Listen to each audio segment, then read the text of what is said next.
Welcome back to சஹா டிகோட்ஸ். நம்ம சேனலை subscribe பண்ணாமல் பார்த்தீங்கன்னா சப்ஸ்கிரைப் பண்ணுங்க. இன்னைக்கு நம்ம இந்த வீடியோவில் பார்க்க போகிறது ஆட்டத்தை ஆரம்பித்தாரா விஜய் அப்படின்ற தலைப்பில் தான் நம்ம இன்னைக்கு இந்த வீடியோ பார்க்க போகிறோம். சட்டப்பேரவையில் இன்னைக்கு வந்து ஒரு பெரும்பான்மையை நிரூபிக்கக்கூடிய வாய்ப்பு அவருக்கு வழங்கப்பட்டிருந்துச்சு. பெரும்பான்மையை நிரூபிச்சிட்டாரு. அது என்னது, இப்போ 120 தான் நம்ம வரும்னு நினைச்சோம். அதிமுகலேருந்து ஒரு 30 சட்டமன்ற உறுப்பினர்கள் வந்து விஜய்க்கு ஆதரவாக வாக்களிச்சிருக்காங்க. இப்போ இனிமேல் திமுக விஜயை வந்து ஆட்ட முடியுமா, அவங்கள வந்து விஜய் சொல்றதை கேட்க வைக்க முடியுமா, திமுக சொல்றத விஜய் கேட்பாரா அப்படின்றதெல்லாம் பொறுத்திருந்தா பார்க்கணும். ஏன்னா இதுக்கு முன்னாடி திமுகவோட தயவால தான் ஆட்சி அமைச்சிருந்தாரு. இப்போ அது விஜய்க்கு தேவையில்லை அப்படின்ற மாதிரி ஒரு சூழ்நிலை வந்துருச்சு. ஏன்னா இப்போ ஒரு 30 எம்எல்ஏக்கள் வந்து விஜயை அதிமுக எம்எல்ஏக்கள் ஆதரிக்கிறாங்க, ரெண்டா பிரிஞ்சு. முன்னாடி சட்டமன்றத்தில் 2 கட்சிகள் தான் இருக்கும், ஒன்று ஆளுங்கட்சி எதிர்கட்சி அப்படின்னு. இப்போ சட்டமன்றத்தில் இப்போ 4 கட்சி இருக்கு, ஆளும் கட்சி எதிர்கட்சி. அதிமுக உடஞ்ச 2. இப்போ எப்போதும் ஆளுங்கட்சி எதிர்கட்சி தான் சண்டை போட்டிருக்குன்னு பார்த்தா இன்னைக்கு காலையில் அதிமுகக்குள்ளேயே வந்து எஸ்பி வேலுமணியை பேசக்கூடாதுன்னு சொல்லிட்டு சட்டமன்றத்துக்குள்ள ஒரு சின்ன சலசலப்பு ஏற்பட்டுருச்சு.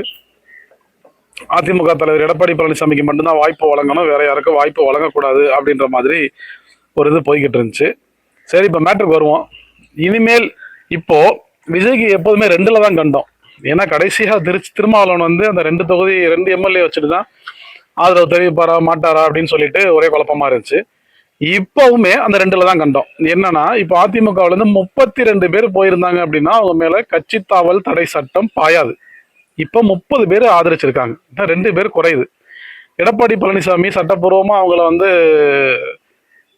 பதவி நீக்கம் செய்ய சொல்லி செய்யலாம். ஏன்னா அதுக்கு வந்து அதான் சட்டம், அதுக்கு வழி இருக்கிறது. அப்படி இருந்தாலும் இந்த 30 பேரும் வந்து ரொம்ப தைரியமாக தான் அவங்க வந்து ஆதரவு தெரிவிச்சிருக்காங்க, என்ன நடந்தாலும் சரின்னு. இப்போ இந்த 30 பேருமே தன்னை பதவியை விட்டு தூக்குனாலும், அந்த எம்எல்ஏ பதவி போனாலும் அடுத்து விசில் சின்னத்தில் நின்று அந்த 30 பேரும் ஜெயிச்சு விஜய்க்கு ஆதரவாக வரலாம் அப்படின்ற மாதிரி தான் ஒரு பிம்பத்தை ஏற்படுத்தியிருக்காங்க. போக போக தான் தெரியும் எடப்பாடி பழனிசாமி என்ன பண்றாரு. இவங்களை வந்து தகுதி நீக்கம் செய்ய முடியுமா, கட்சி தாவுனதுனால தகுதி நீக்கம் செய்ய முடியுமா? 32 பேர் போயிருந்தா எந்த பிரச்சனை இல்லை, இது ஒரு பக்கம். இப்போ போயிருக்கிறது பிஜேபி எம்எல்ஏக்களா, அதாவது மோடி ஆதரவு பெற்ற எம்எல்ஏக்களா, இல்ல எடப்பாடி பழனிசாமி கூட இருக்கிறது மோடி ஆதரவு பெற்ற எம்எல்ஏக்களா அப்படின்றதுல ஒரு பெரிய குழப்பம் இருக்கு. ஏன்னா விஜய் இப்போ பெரும்பான்மையா இருந்தாலும் திமுக கூட்டணி கட்சிகளை நம்புறதா, அதிமுக கூட்டணி கட்சிகளை நம்புறதா அப்படின்ற பிரச்சனை இப்போ இனிமேதான் தலையெடுக்கும். ஏன்னா இவங்களை நம்பி விரட்டி விட்டுட்டு அதிமுக எம்எல்ஏக்கள் காலவாரி விட்டாங்கன்னா என்ன பண்றது அப்படின்ற மாதிரி ஒரு சூழ்நிலை. அதிமுக காரங்களை நம்பாம திமுக காரங்களை நம்பி இவங்க காலவாரி விட்டா என்ன பண்றதுன்ற ஒரு பிரச்சனை. அதுக்கு ஒரே முடிவு, இந்த 30 எம்எல்ஏக்களும் பதவி நீக்கம் செய்யப்பட்டு அவங்க விசில் சின்னத்துல நின்று ஜெயிச்சா மட்டும்தான், ஜெயிச்சு வந்து சட்டமன்றத்துக்குள்ள வந்தா மட்டும்தான் இதுக்கு ஒரு நிவாரணம், முழுமையான நிவாரணம் கிடைக்கும். அது வரைக்குமே வந்து பிரச்சனை தான்.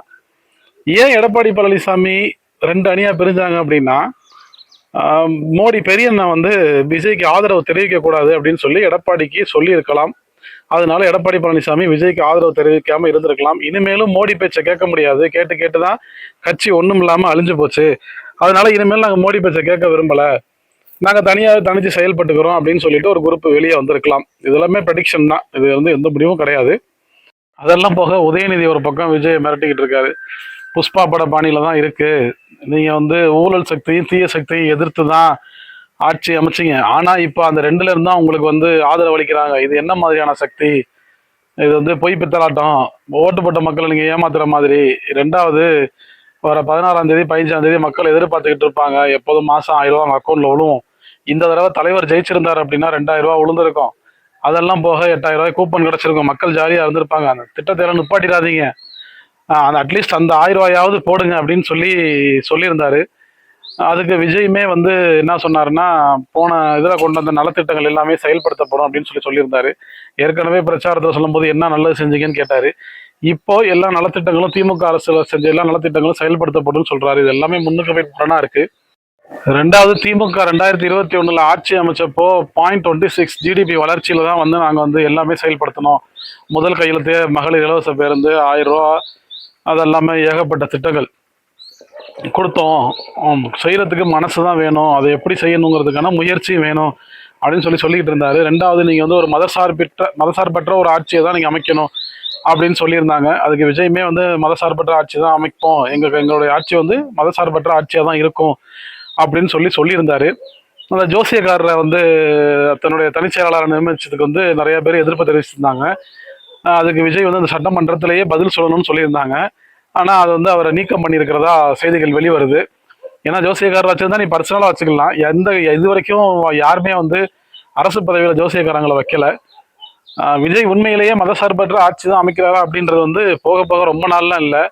இந்த புதிய கல்விக் கொள்கை, திருப்பரங்குன்றத்தில் தீபம் ஏற்றுறது, இந்த மாதிரி மத்திய கவர்மெண்டோட திட்டங்கள் வந்து எப்படி அமல்படுத்த போறாரு அப்படிங்கிறத வச்சு தான் இது வந்து ஒரு மதசார்பற்ற ஆட்சியா இருக்குமா அப்படிங்கிறத முடிவுக்கு வரலாம். இனிமேல் வந்து அப்படி வந்தாலுமே விஜய் என்ன செஞ்சாலுமே திமுகனால அழுத்தம் கொடுக்க முடியாது. அப்படி அப்படி அவங்க வாபஸ் வாங்கிட்டாங்க, அவங்க எம்எல்ஏ ஆதரவு வாபஸ் வாங்கிட்டாங்கன்னா இங்க அதிமுக கலந்து போன 30 பேர் இருக்காங்க.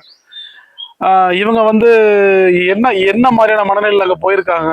இவங்க வந்து நம்ம பெரிய என்ன சொல்லி தான் போயிருக்காங்களா, இல்லை உண்மையிலேயே வந்து விஜய்க்கு ஆதரவு தெரிவிக்கிறதுக்காக போயிருக்காங்களா என்னங்கிறது போக போக தான் தெரியும். அப்படியே வந்து விஜய் இந்த மதச்சார்பின்மையிலிருந்து கொஞ்சம் நகர்ந்து போனாலும் அதுக்கு அவங்கெல்லாம் வந்து எதிர்ப்பு தெரிவிக்க மாட்டாங்க.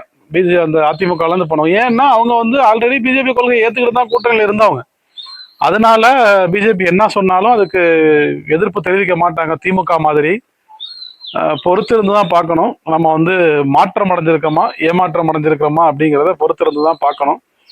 இந்த 30 எம்எல்ஏக்களை எடப்பாடி என்ன பண்ண போறாரு? தகுதி நீக்கம் செய்ய போறாங்களா? அப்படி இருந்து அவங்க கோர்ட்டுக்கு போவாங்க, இவங்களை தகுதி நீக்கம் செய்ய முடியுமா என்னன்றதெல்லாம் நம்ம பொறுத்திருந்து தான் பார்க்கணும்.